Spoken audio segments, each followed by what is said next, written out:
Olá, bom dia, seja bem-vinda, seja bem-vindo nessa terça-feira, dia 24 de novembro. Você vai ver nessa edição, China libera importação de carne brasileira com certificados emitidos antes do embargo. No Equador, um terremoto de 4,6 graus levou pânico à capital. E ainda, chiclete anti-Covid promete bloquear a entrada do vírus na boca.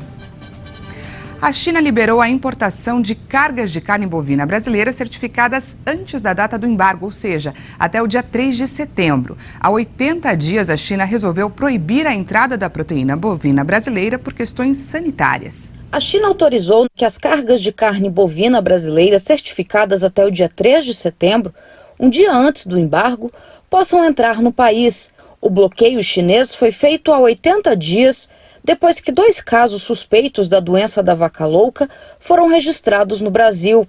Logo em seguida, a Organização Mundial de Saúde Animal afirmou que a situação não representa risco significante.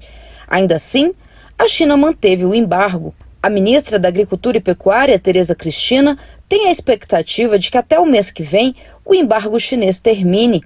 Ela considerou que a liberação dos lotes certificados até 3 de setembro representa um avanço na retomada das exportações regulares para a China. Hoje temos uma notícia importante para o setor pecuário brasileiro. A GACC comunicou à nossa embaixada em Pequim a autorização para a entrada dos contêineres de carne brasileiro com o certificado sanitário internacional emitido até dia 3 de setembro de 2021. Continuamos as negociações para a retomada das exportações da carne brasileira para aquele país. A ministra avaliou ainda que, embora o setor tenha sentido o impacto do embargo nos negócios com a China, as vendas para outros países, como Estados Unidos, aumentaram e o preço da arroba do boi subiu recentemente. A Confederação da Agricultura e Pecuária no Brasil estima que o embargo chinês à carne brasileira pode provocar perdas de até 1,8 bilhão de dólares até o fim do ano aqui no Brasil.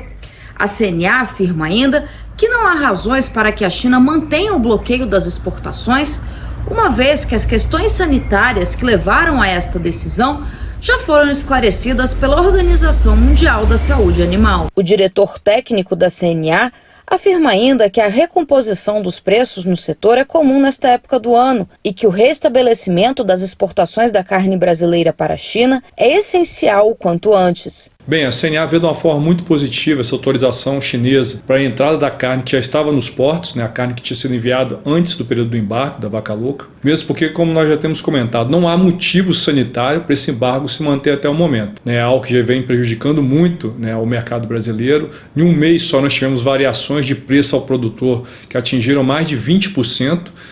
E essa variação num curto espaço de tempo, eu acho que é a maior, a gente pode dizer que é a maior do século até o momento. Isso impactou muito, principalmente produtores que trabalham com sistema de confinamento, bem no momento que eles estavam tirando esses animais do confinamento, era o momento de fazer os abates, e com a queda abrupta no preço, esses produtores tiveram um prejuízo de mais de R$1.000 por animal. Então é algo que preocupou muito. Por outro lado, o mercado brasileiro, nesse momento, é uma época que geralmente o consumo de proteína aumenta, então naturalmente esses preços estão se recompondo. Agora, certamente, nós gostaríamos de ter o retorno das exportações chinesas, até mesmo porque é um mercado importante para o Brasil. Até setembro foi mais de 56% de tudo que nós exportamos de carne bovina foi para a China, então é um grande parceiro e não há motivo aparente, não há nenhum motivo concreto do ponto de vista sanitário. O Brasil segue todas as normas sanitárias da OIE, fez as comunicações, foi comprovado que os casos são atípicos. Então o que nós esperamos nesse momento é que realmente haja abertura. E essa sinalização que a China deu é um sinal que as coisas podem voltar ao normal o quanto antes e o produtor brasileiro poder exportar, voltar a exportar para esse país que é tão importante para a nossa pecuária. Segundo o painel de estatísticas de comércio exterior do agronegócio do Ministério da Agricultura, a China é o principal parceiro comercial do Brasil. 36% de todos os produtos do agro brasileiro exportados em 2021 foram para a China, o que equivale a 37,8 bilhões de dólares. No ano passado, as exportações para aquele país chegaram a 34 bilhões de dólares. O presidente da República, Jair Bolsonaro, sancionou uma série de projetos de lei para a abertura de créditos adicionais ao orçamento da União, que totalizam 4 bilhões e 500 milhões de reais. As propostas haviam sido enviadas pelo chefe do Executivo e aprovadas pelo Congresso Nacional sem emendas parlamentares.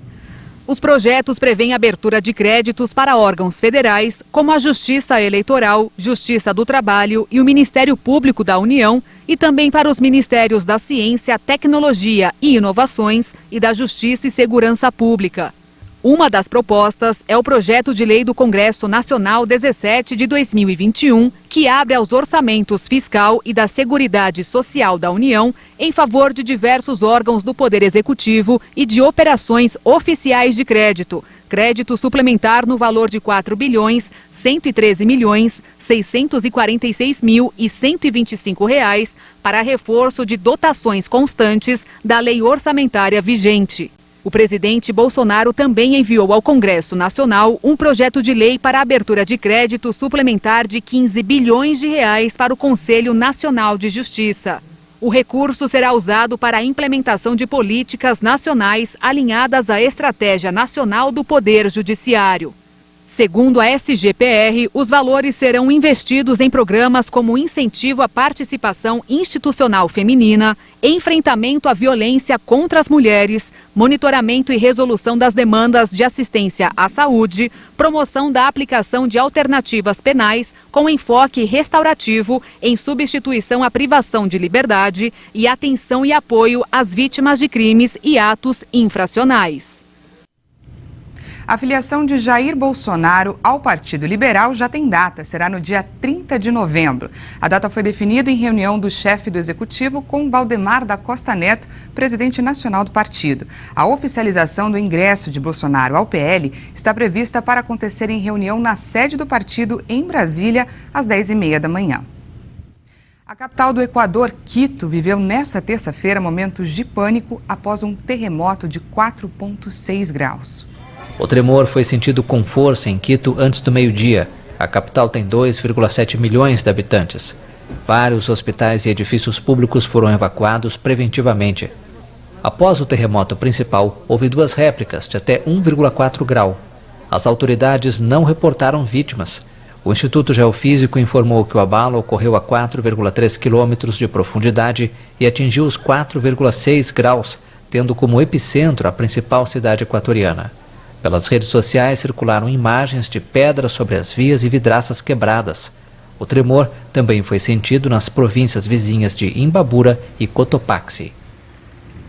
Antônio Guterres, o secretário-geral da ONU, reconheceu que a paz na Colômbia enfrenta inimigos. O secretário-geral das Nações Unidas, Antônio Guterres, visitou o município de Dabeiba, no departamento de Antioquia, na Colômbia. Acompanhado do presidente colombiano Iván Duque e de Rodrigo Londoño, ex-integrante das Farc, Guterres esteve em uma das áreas onde os rebeldes concluem seu processo de integração social e econômica. O chefe da ONU reconheceu que a paz na Colômbia enfrenta inimigos. Guterres expressou solidariedade às vítimas, familiares e amigos das vítimas, da violência contra ex-combatentes, lideranças sociais e indígenas, alvos frequentes dos grupos que continuaram na guerra, apesar da dissolução das Forças Armadas Revolucionárias da Colômbia. E o plano de emergência vulcânica das Ilhas Canárias suspendeu o confinamento por causa de possíveis gases nocivos produzidos pela chegada ao mar de um novo fluxo de lava do vulcão. A medida, que entrou em vigor na véspera, afetava cerca de 3.000 pessoas na ilha espanhola de La Palma. O magma em cascata deságua no oceano, produzindo uma grande fumaça branca. Esta é a terceira porção de lava a chegar ao mar desde a erupção do Cumbre Vieja em 19 de setembro. Desde então, o fenômeno devastou uma parte do oeste da pequena ilha de 85.000 habitantes. As cinzas vulcânicas mantiveram as operações suspensas nesta terça-feira no aeroporto de Santa Cruz, capital da ilha. As autoridades tinham pedido aos habitantes que se protegessem com máscaras contra dióxido de enxofre e outras partículas nocivas suspensas no ar.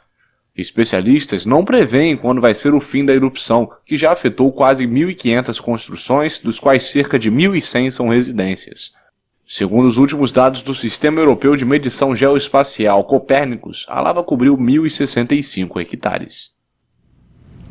2 filhos da ex-deputada federal Flor de Lis foram condenados pela morte do pastor Anderson do Carmo em 2019. Flávio dos Santos Rodrigues, acusado de atirar no padrasto, foi condenado a 33 anos e 2 meses de prisão por homicídio triplamente qualificado, porte ilegal de arma, uso de documento ilegal e associação criminosa armada. Já Lucas César dos Santos Souza, apontado por comprar a arma do crime, foi condenado a 7 anos e meio por homicídio triplamente qualificado. Sua pena foi reduzida por ter colaborado com as investigações. A defesa de Flávio afirmou que vai recorrer. Já os advogados de Lucas disseram concordar com a pena imposta ao cliente. A ex-deputada Flor de Lis está presa desde agosto por suspeita de ser a mandante da morte do então marido. E você vai ver depois do intervalo, um chiclete promete bloquear a entrada do vírus da Covid na boca. Nós voltamos já.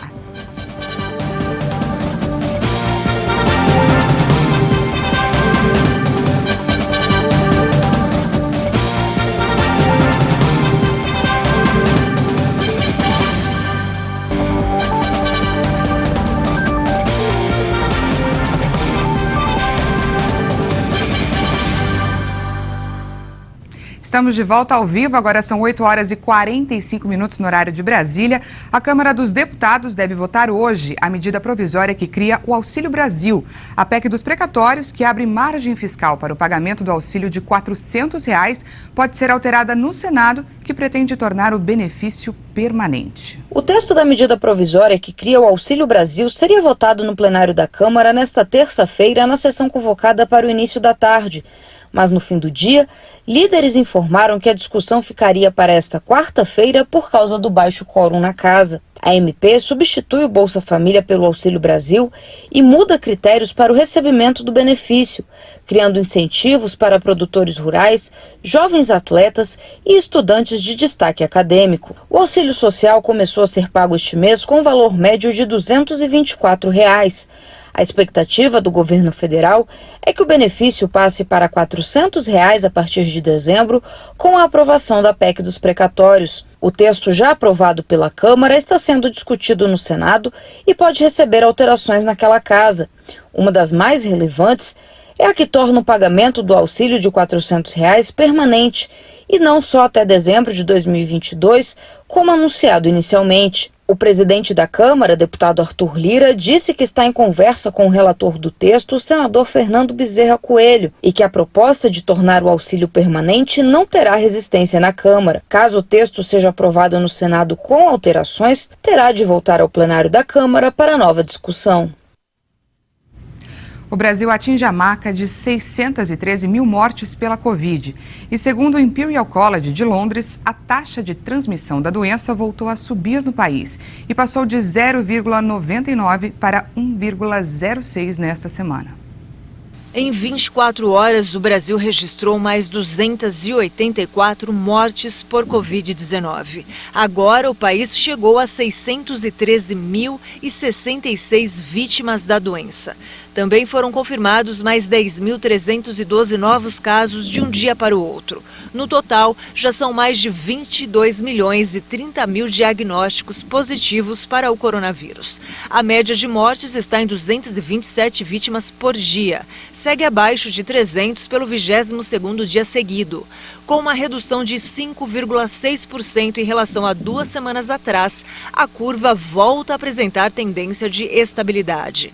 A média móvel de casos indica 9.214 novos registros diários, com uma diminuição de 17,20% em relação a 2 semanas, apresenta tendência de queda. No cenário que mostra a evolução da doença por regiões, hoje 9 estados apontaram alta: Amazonas, Bahia, Ceará, Pará, Rio Grande do Norte, Rondônia, Roraima, Santa Catarina e Sergipe. Já em estabilidade, agora estão 12 unidades da Federação: Acre, Alagoas, Amapá, Distrito Federal, Maranhão, Mato Grosso do Sul, Paraíba, Pernambuco, Piauí, São Paulo e Tocantins. 6 estados apresentam queda: Espírito Santo, Goiás, Minas Gerais, Paraná, Rio de Janeiro, Rio Grande do Sul. E agora vamos falar sobre a vacinação aqui no país. O Brasil atingiu a marca de 303.543.000 doses de vacinas aplicadas. Mais de 61% da população brasileira já está completamente imunizada contra a Covid.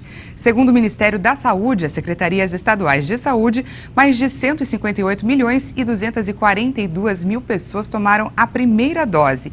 Isso representa 78,18% da população, enquanto mais de 130.558.000 brasileiros tomaram a segunda dose ou a dose única, o que representa 61,2% da população.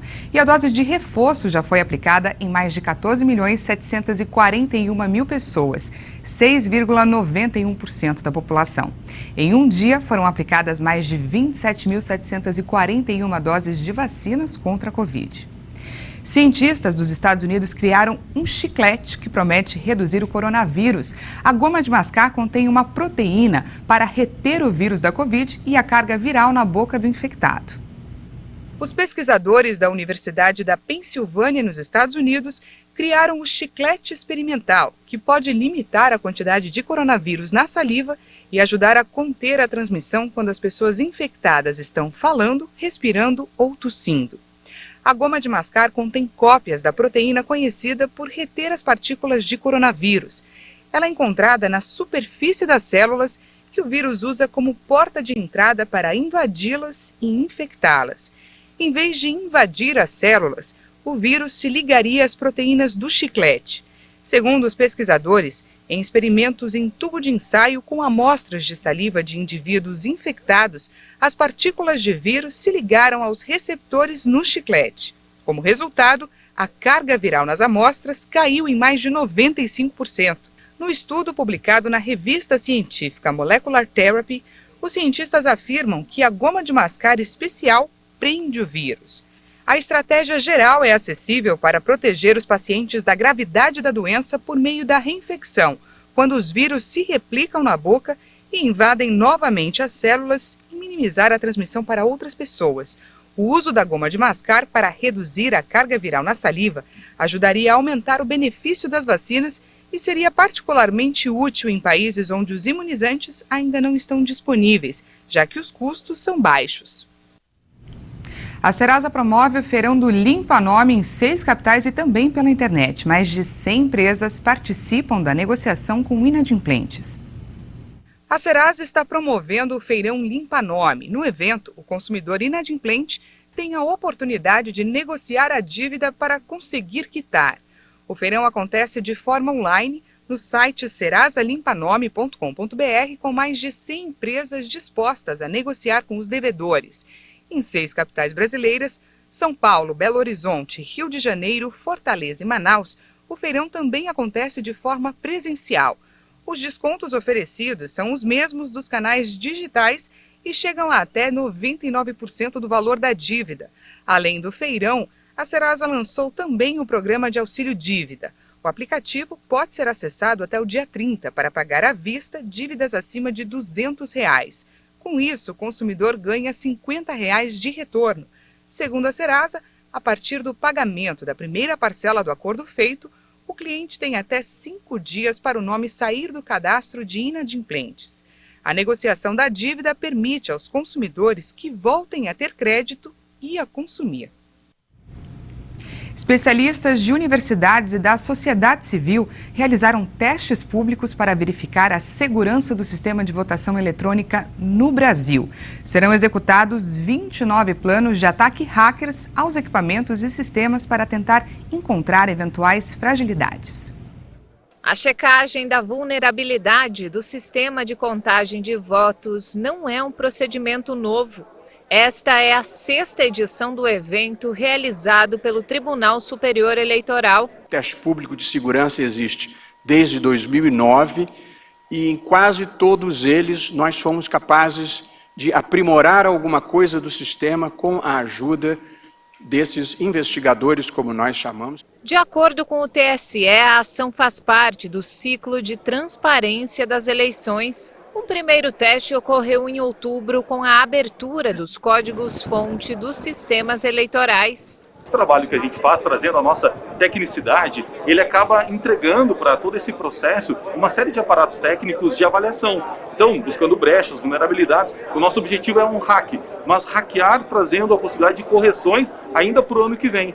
Caso os participantes do teste percebam qualquer vulnerabilidade durante a execução dos planos de ataque, a mesma é corrigida. Nós temos um ataque que é um ataque mais eletrônico, né, focado na parte elétrica da urna eletrônica, e tem um outro ataque que será feito por um colega que vai tentar driblar o código-fonte da urna. O atual sistema de votação eletrônica está em vigor no Brasil desde 1996. Um estudo da Universidade Federal de Minas Gerais promete abrir caminho para tratamentos menos agressivos contra o câncer de pele. A pesquisa identificou que a manipulação do sistema nervoso pode ser um caminho alternativo para o melanoma. O estudo, publicado por uma rede de pesquisadores de universidades brasileiras e colaboradores internacionais, apontou que a superativação dos neurônios sensoriais pode ser uma alternativa promissora para tentar bloquear o câncer de pele. A proposta vem para proporcionar uma qualidade de vida melhor, ao reduzir as doses de outras drogas que podem ser muito tóxicas para os pacientes. Testes realizados em camundongos com melanoma, que passaram por um processo de superativação dos neurônios sensoriais, tiveram uma redução significativa no progresso da doença, enquanto aqueles camundongos que tiveram os neurônios desativados apresentaram um avanço maior do melanoma. A manipulação do sistema nervoso dos animais foi realizada por meio da aplicação de drogas e modificações genéticas. O câncer de pele é o mais frequente no Brasil, segundo o Instituto Nacional do Câncer. É o tipo mais grave da doença, por sua alta probabilidade de provocar metástase, a disseminação para outros órgãos. Um dos rascunhos manuscritos da teoria da relatividade geral de Albert Einstein foi leiloado ontem por um valor recorde, cerca de 70 milhões de reais. O documento leiloado nesta terça-feira estava avaliado entre 2 e 3 milhões de euros. O manuscrito de 54 páginas foi redigido em 1913 e 1914 em Zurique pelo famoso físico alemão e seu colaborador e confidente Michele Besso. Segundo a casa de leilões Christie's, foi graças a Michele que o manuscrito chegou quase que milagrosamente até os tempos atuais. Einstein provavelmente não teria se preocupado em conservar o que podia lhe parecer como um documento de trabalho. Após sua teoria da relatividade especial, Einstein começou a trabalhar, em 1912, em uma teoria da relatividade geral. Essa edição fica por aqui. Muito obrigada pela sua companhia e eu volto à 1 da tarde. Até mais!